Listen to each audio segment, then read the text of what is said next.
Chers amis amateurs d'intelligence artificielle, bienvenue dans un nouvel épisode des News de l'artificiel.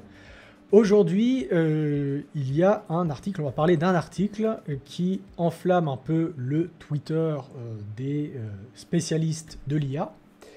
Et ce papier, il concerne les modèles de langage, les LLM. Et je pense qu'il est important d'en parler. On ne va pas faire très longtemps parce qu'on va juste survoler un peu le papier. On fera peut-être un épisode de 5 minutes pour un papier sur ce papier-là. Mais c'est un papier qui va peut-être être très important pour le futur des modèles de langage et donc peut-être de tous les modèles qu'on étudie actuellement sur cette chaîne et des futurs chatbots. Donc on va voir pourquoi c'est intéressant et pourquoi il faut s'y préparer.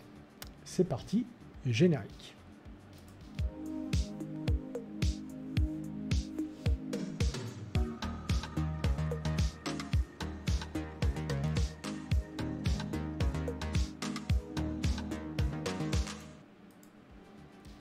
Et donc ce papier, il s'appelle Scaling Transformer to 1 million tokens and beyond with RMT. RMT, c'est Recurrent Memory Transformer. Alors, pour comprendre un peu plus ce papier, en fait, ce qu'il faut comprendre, c'est qu'on parle des transformers ici. Et les transformers, c'est l'architecture de base pour des modèles comme GPT ou d'autres modèles de langage comme Llama. C'est un type de réseau de neurones particulier qui est très efficace en traitement du langage naturel, qui a donné ensuite BERT et ensuite des modèles comme GPT.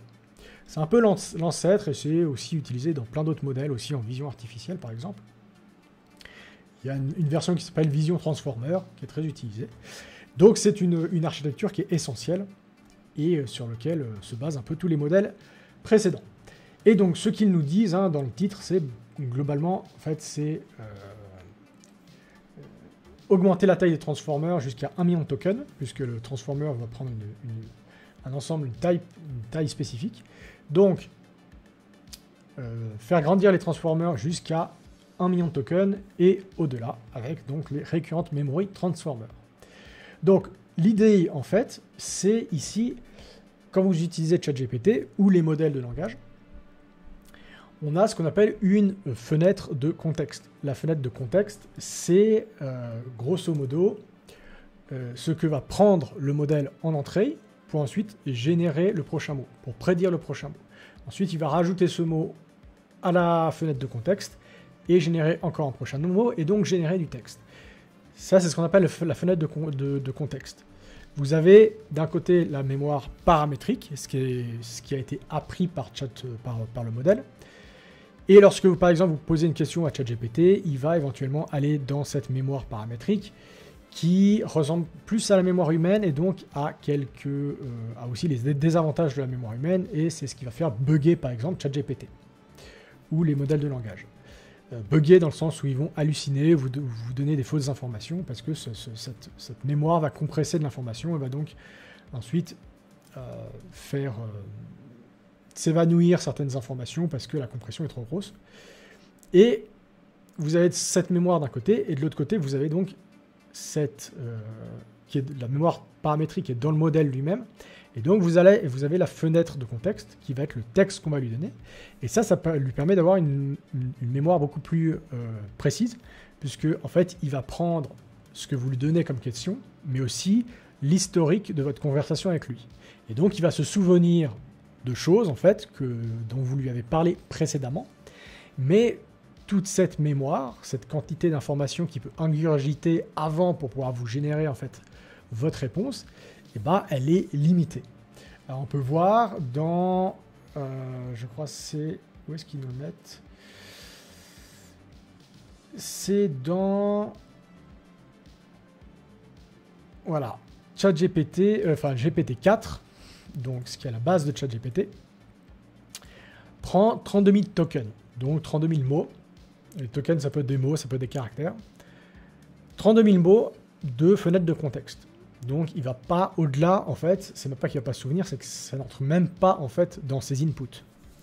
Et donc, eux, ils nous disent, ils ont mis en plusieurs segments, et donc ils ont un transformer qui va pouvoir prendre ça en plusieurs segments. en 4096 segments, et donc ils ont réussi à aller jusqu'à plus de 2 millions de tokens. Donc là, on parle de 32 000 tokens pour ChatGPT, GPT-4, et là, ils passent à plus de 2 millions. Et comment ils ont fait ça? Ils ont fait ça grâce à cette architecture Transformer, où en fait, ils passent un premier segment.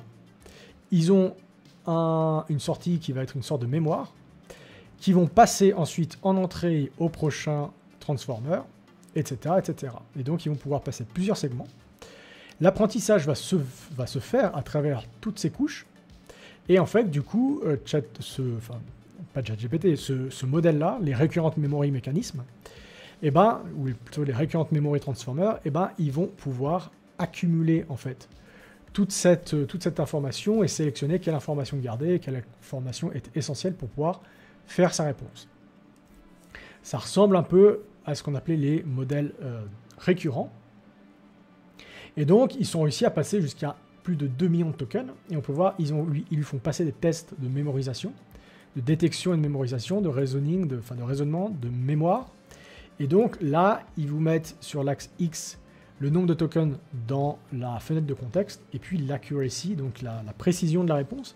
Et on peut voir en fait qu'il est capable de se souvenir, pas de se souvenir, mais d'aller chercher vraiment dans ce contexte les mots qui sont nécessaires, en tout cas les informations qui sont nécessaires à lui faire compléter sa réponse.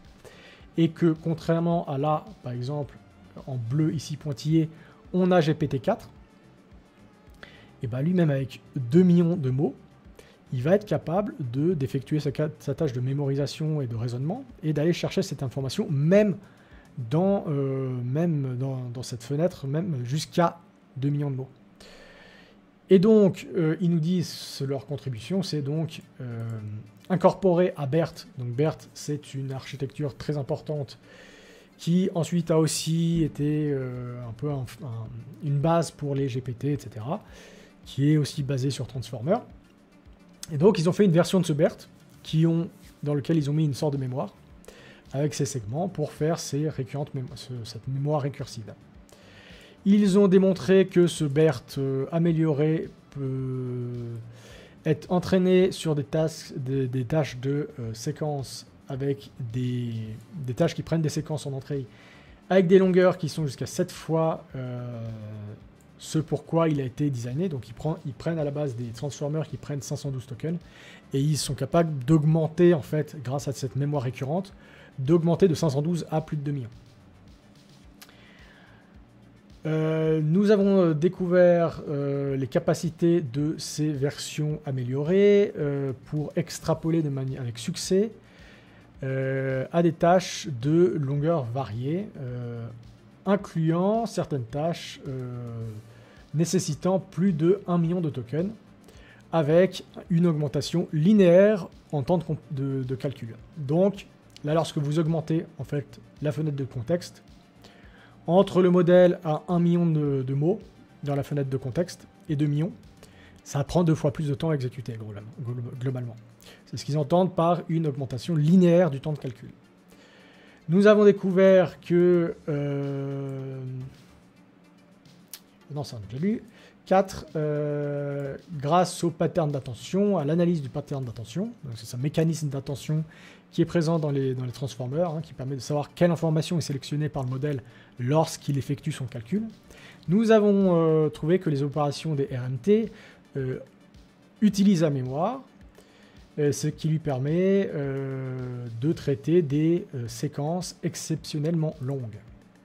Donc on ne va pas entrer totalement dans tout ça. Vous voyez pourquoi c'est important, parce que globalement, entre un modèle qui a quelques milliers de tokens dans sa fenêtre de contexte et un modèle qui a un contexte de plus de 2 millions de mots, vous voyez bien qu'on peut faire des choses bien plus impressionnantes et bien plus poussées, et on serait capable d'avoir un chatbot qui serait capable d'aller chercher des informations, une quantité d'informations extrêmement grosse, extrêmement grande, d'aller chercher dans les conversations à plus de 2 millions de mots, c'est-à-dire en gros, même si vous le parlez souvent, ça pourrait faire plusieurs mois, voire plusieurs années, et donc d'aller chercher des informations dans le temps, de grosses quantités d'informations sur vos historiques de conversation et sur globalement aussi des textes hein, qu'on pourrait lui donner. Donc ça fait exploser vraiment sa capacité et son utilité.